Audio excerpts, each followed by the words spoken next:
Good day. I want to continue in our beginnings of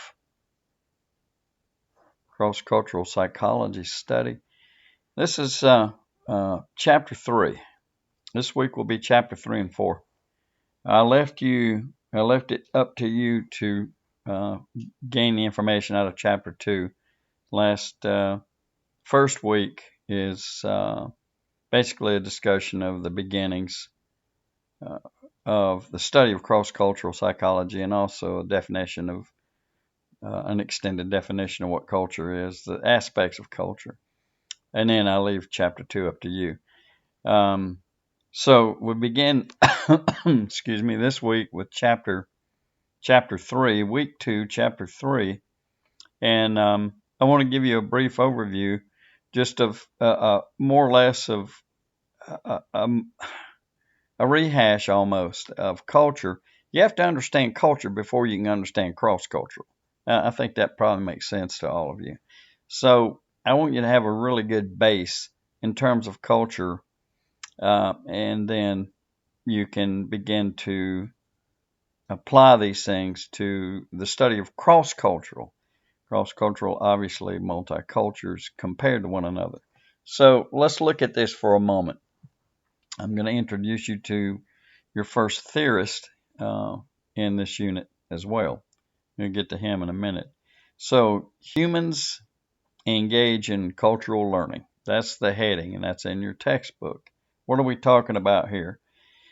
You already heard this. You heard this last week in lecture 2 or 3. I forget which one it is. I think it's 3. About the aspects of culture. What are the things in culture that make up culture? And this is more or less a continuation of that. Pardon me, I had a cough. Children begin a process, not on their own, obviously, at birth, really before birth, termed enculturation and socialization. In other words, this is the beginning of the training ground for you to become immersed in whatever your home culture is. And this helps explain a lot of things later in life, by the way, if you happen to move to a different place. We'll talk about that too later. Probably not today. So what we want to understand here is that the things that a child is introduced to, for lack of a better way of putting it, things that you become associated with as a child, pretty much carry across all cultures. Now, these are general things. These are not specific things. So what we're talking about here is the introduction to expectations, cultural expectations. What am I expected to do in a given situation? How am I expected to think? How am I expected emotionally to react, etc.? And these are generalities. All cultures demand this. And in the end result, what a culture is looking for, and we all know this is not always the end result, but this is what's being looked for, is a competent, productive member of the culture. Now, hey, that's pie in the sky because that doesn't always happen. The difference is that cultures define competent and productive in their own terms. So that's when specificity begins to take place. So what might be an acceptable manner of behavior in America related to competent and productive might be totally different in the Amazon. So you do have the generality that's similar, but then you have the specificity that's different. And that's what I want to talk about for a few minutes. This difference, these things that make a person a member of their particular culture.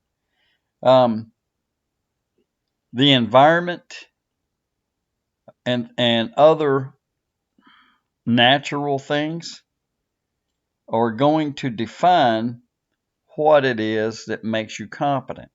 So what I've just told you is what I meant by when I said what's going on in our culture here may not necessarily fit in a different culture because the demands of the environment are different. Even the emotions are different. So by the time you're an adult, you have been presented cultural rules. You have been presented ways of behaviors. You've already heard all of this. You are given the rules to live by, to be an acceptable member of your culture. And how does that happen? Well, it's done through a process that I mentioned a few minutes ago. It's called socialization.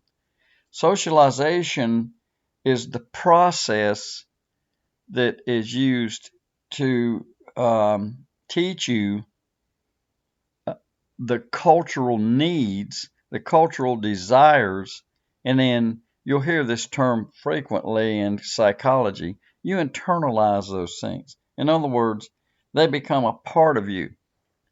That means that you develop a pattern of behavior, and your behavior affects the culture you live in, and your culture affects the behavior. It takes a while. You don't get this right away.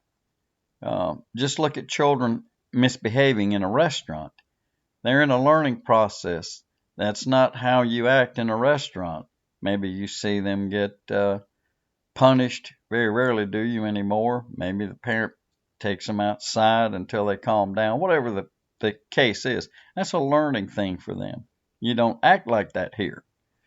And then they have to be taught by whatever methods and means that the parent sees and deems necessary. So what are you learning? You're learning to master some things. You're learning to control yourself in certain situations. Societal and cultural norms. Norms is a tough word. Attitudes, values, and belief systems, including religious belief systems. What do we mean by norm? I won't go off on some tangent about norm. Norm is what a culture considers acceptable. And there's a lot of wiggle room there. It depends on things like, is this harmful? Is this abnormal, etc. You would learn all about that in abnormal psychologies. And I won't go down that path. But suffice it to say that norm is defined by the culture that you live in, and it's born out of necessity. And then the other aspect of this is called enculturation.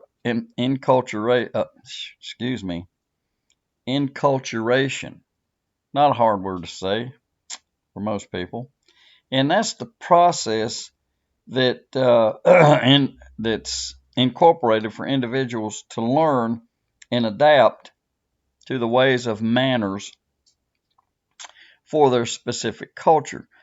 Go back to the kid in the restaurant screaming and yelling and crying, pitching a fit, banging the fork on their high chair table or whatever they're doing.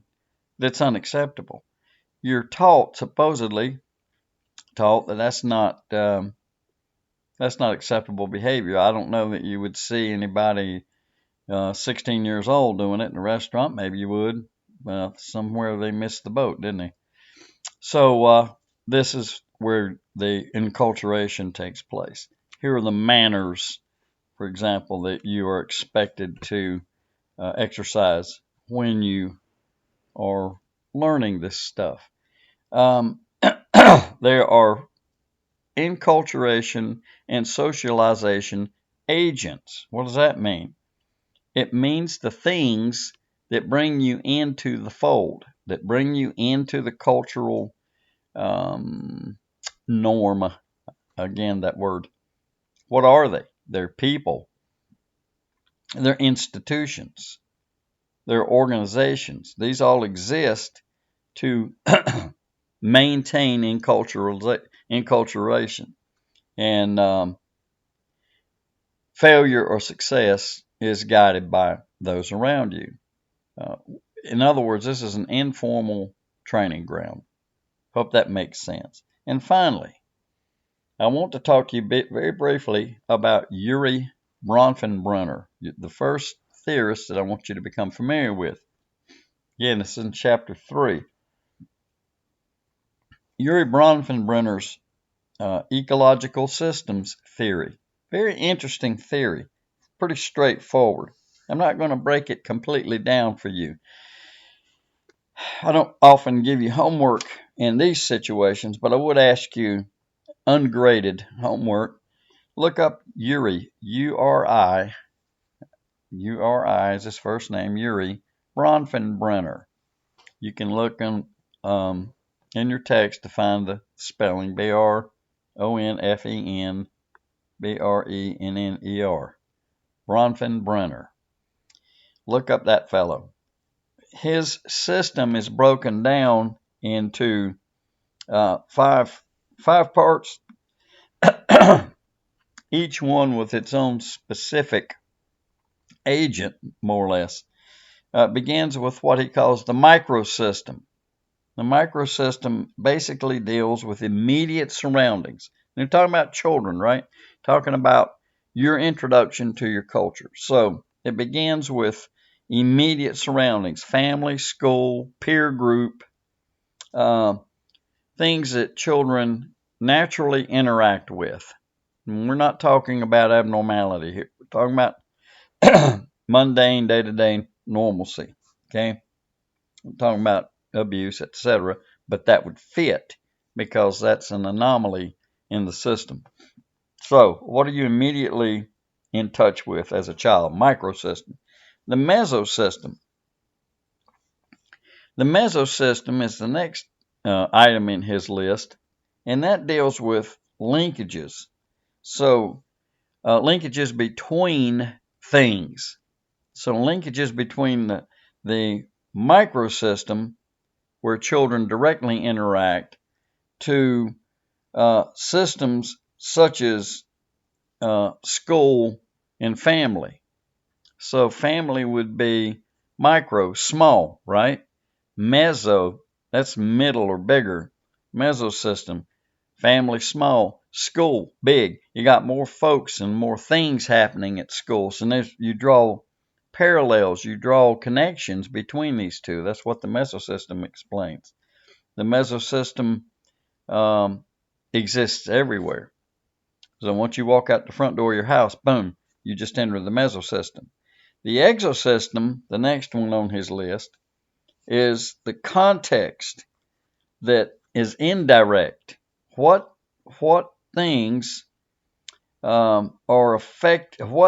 affect you as a child? Could be your parents' workplace. What do they do for a living? If you're the child of a minister, that's going to be a different exosystem for you. If your parents' police officer or military, I think you get the picture. All of these things are in the exosystem, the external system that is affecting the micro and the mesosystem. So now I have the context of these things. What do these things mean to me related to what I'm being taught in my microsystem? The macrosystem, the next, macro, large, right? Micro, small, meso, medium. You all know this. Macro, large. That's your culture, for example, your religion, the society that you live in. So society, sometimes meaning your classification as to low income, medium income, high income, etc., things such as that. These things as they play a role in the microsystem. And then finally, the chronosystem. Probably the most misunderstood of these. it's time and history. How much time do you live? How much time do you spend doing certain things? How much time have you been involved in this enculturation business? How much time? What's the history of the time? So on and so forth. Things that are not defined in the other levels. So not defining micro, not defining meso, etc. So there has to be a place, though, where time and history are considered. How long has our culture done certain things? And that's basically most of what I want you to get out of chapter 3. I may do a second lecture for this particular part of the particular part of the unit, but next lecture will either be a continuation of this, or I'll move into chapter 4. I'm going to rehash this and see what I think would be great for you guys. All right, so there you are. Hope you enjoy this lecture.